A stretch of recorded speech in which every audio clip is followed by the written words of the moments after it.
Journey Outside by Mary Q. Steele, Chapter 5.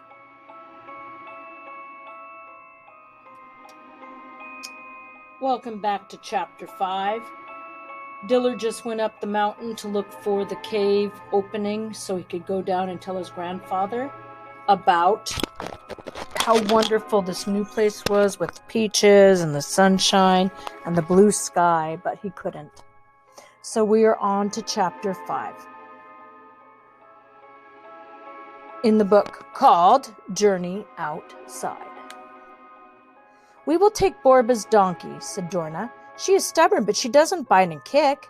Dilar wondered how Dorna would know which was Borba's donkey, for like the sheep and hens, they wandered where they willed without any identifying marks that he could see, and whoever needed a donkey simply took the one at hand. Dorna knew where the donkeys would be, and when she and Dilar found them, she had no trouble picking out Borba's little gray one. She grabbed it by one ear and tugged it along. It came amiably enough, only stopping every now and then to grab a mouthful of grass or leaves as it went. They followed a path to Forlin's house. A narrow wooden sledge leaned against the shed behind his house, and they fastened the donkey to it while Forlin's little boy, round-eyed and silent, watched them. It was so strange, Dilar thought. On the rafts, no one ever touched anyone else's property. Here, everybody's donkey was anybody's donkey.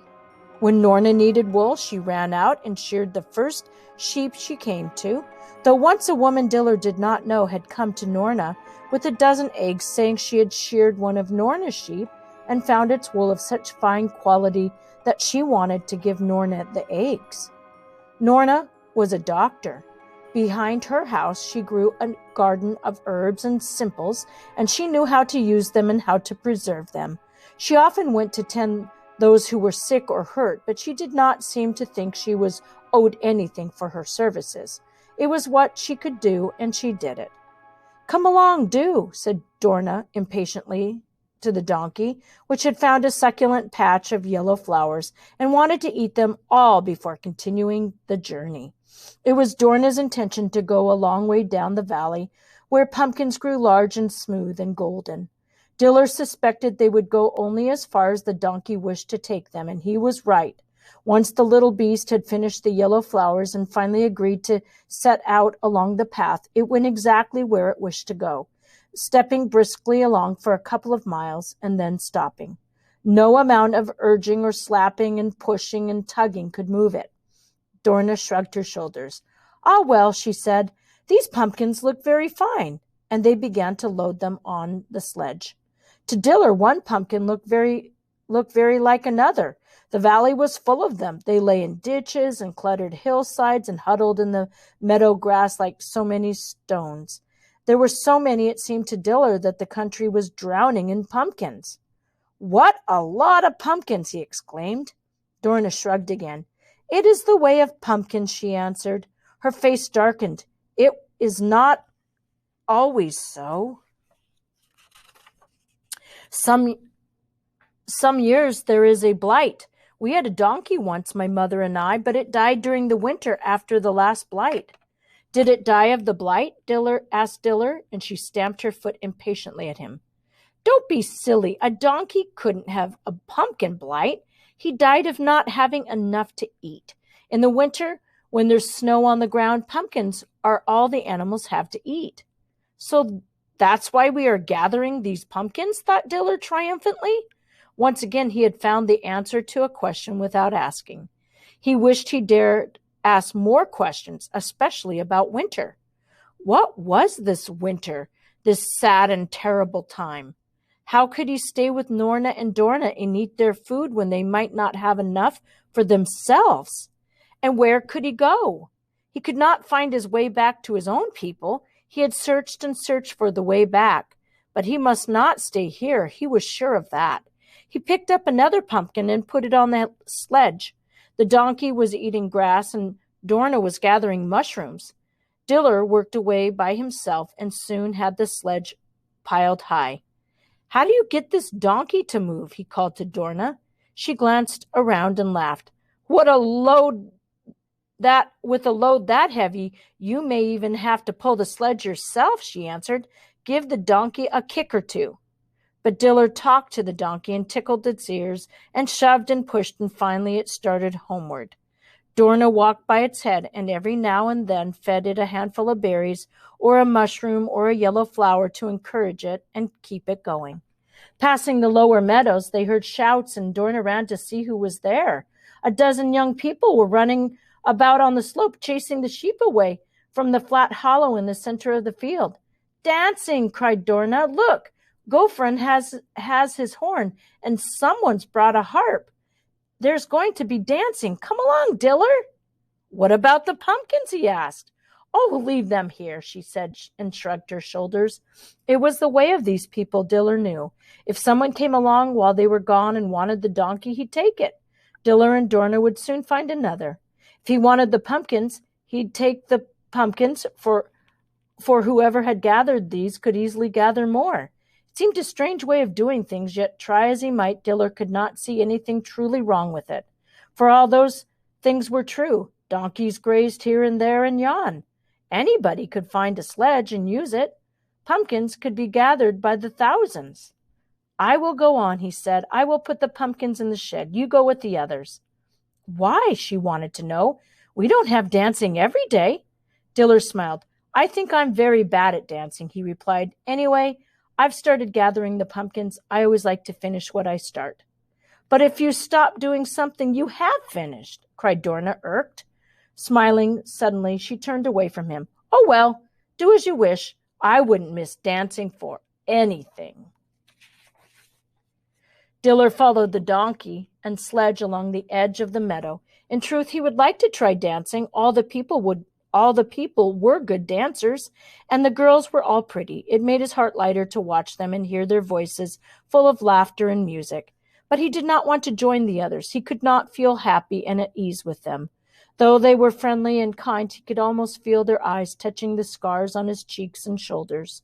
Though they never asked questions, he could see the questions always in their eyes. He piled the pumpkins neatly in the rough shed at one side of Norna's house. She came running out to help him and showed him how to spread a little hay between and over the rows to keep the pumpkins dry and wholesome. Shall I fetch more?" he asked, and she nodded. "Yes, we will fill the shed full, and it keeps the sheep very well. Last year there were enough to give Borba a few towards the end of the winter, for he has 12 sheep and finds it hard to feed them." Diller stared in surprise. "There are pumpkins in plenty," he said. "He should store enough for a sheep." "Oh, he stores his shed quite full," said Norna. "It's just that 12 sheep eat a great deal." "I could wonder why he doesn't build a bigger shed," Diller stated carefully. This was, he now knew, the polite way to ask a question. "Or even 2 sheds." Now it was Norna's turn to look surprised. "He fills his shed full," she repeated a little crossly, and Diller knew it was useless. The future was something these people did not seem able to think about. A shed full of pumpkins should feed the sheep, and they simply could not comprehend that it would not be so. They seemed unable to imagine anything that had not already happened many times before, and even if they could imagine it, they did not actually believe what they imagined. Forethought was just not possible to them. Diller had learned this already. Listening to Dorna speak of the lack of food during winter, he had suggested that some of the fruits and vegetables might be dried for storage, for he remembered how his own people dried fish against the day of shortage that never came. Norna and Dorna had burst out laughing at this strange notion. Whoever heard of such a thing? Secretly, Diller had tried his plan himself, but the hens had eaten the first fruits he had spread in the sun, and so he had climbed to the flat roof of the house where the hens seldom ventured and laid out rows of apricots and pears and peaches, only to have them ruined by one of the suddenly slashing storms that flayed the countryside in the middle of summer. So he had given up. But it was a wonder to him all the same that no one of them seemed to try it. On the rafts, the future was all the people had thought of, the better place they were going to, the lack of food that might someday come, so that they stored up dried fish endlessly. What lay around the next turn in the tunnels, Willamars or worse. He pondered these things while he filled the sledge again, and followed the donkey back to the shed. Dorna and the others had disappeared from the lower meadows, and he wondered where they had gone. When the shed was full of glistening round pumpkins, he took the sledge back to Forlin. While he was unfastening the donkey, Forlin appeared among the trees at the back of his house. He and Borba and Katrin were still a little uneasy with Dilar, remembering that first meeting and the stones they had flung. But Dilar always tried to be friendly, to show that he understood and harbored no grudge. Now he smiled. "I have brought back your sledge," he explained. Forlin laughed. "It is not my sledge," he said, and he bent to look at it. "And it is not Borba's sledge, nor Morland's, nor Katrin's. Ah, see, one of the runners has been broken and mended. Now I know who has a sledge with a mended runner. Let me think. Oh, yes, Gorga. It is Gorga's sled." He nodded in satisfaction. "Shall I take it to Gorga?" asked Dilar, and Forlin looked surprised. I do not think Gorga is looking for it," he said finally. "If he wants it, no doubt he can find it here." He offered Dilar a bowl of fruit juices mixed with honey and cooled in the stone well of his spring. It was a hot day, and Dilar was grateful for the drink. Gorga's wife brought out some little cakes made of potatoes mixed with sheep's milk and fried in chicken fat. They were very good. Dilar and Forlan sat on the two stones while they ate and drank. Dilar gazed up at the high mountains across the valley. "I was wondering what lay beyond the mountain," he said. Forlan shrugged. "I do not know," he replied. "I have never been there. It is hard to cross the mountains, for they are high, and the ways are steep and rough. There are tigers everywhere. Some have been, but not I.